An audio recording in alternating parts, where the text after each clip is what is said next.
leading the way.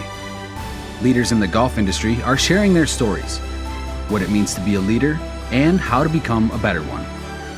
In any situation, in any season. I was introduced to Armen Suny. I was a golf course superintendent in Dallas, Texas, working at TPC at Las Colinas. And I worked with Armen on a search that he was doing for Belle Reve Country Club in St. Louis, Missouri. We work with clubs all around the country. We'll visit better than 400 clubs every year. And as part of that, we go in and we work with clubs on recruitment for general managers, superintendents, golf professionals, chefs, assistant managers.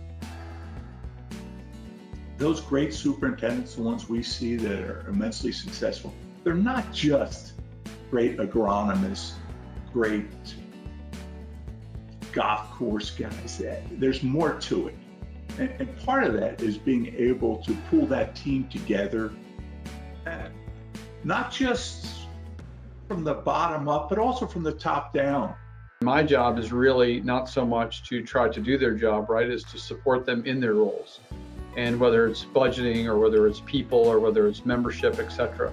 That's really my role, is support them. And when they're, up against it or hit a bump in the road, etc., that they know that I'm going to be there to support them to get through that. I mean, you're managing a team, and the team is executing the plan.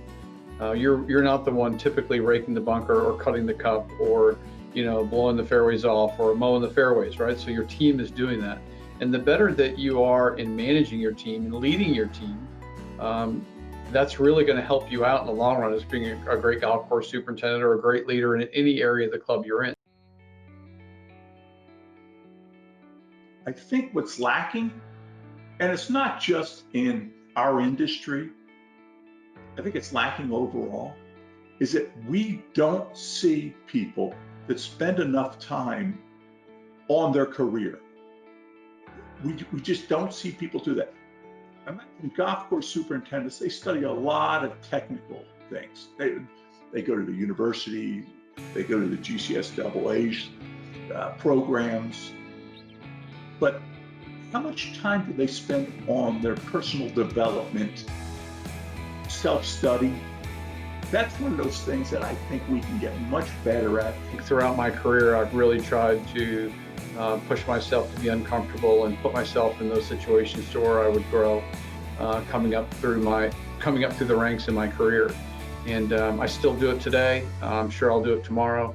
But I think the people that work around me, I think that's hopefully something that they'll say about me as a leader and being around me, is that I've kind of pushed them to be a little bit more uncomfortable, but in order for them to grow.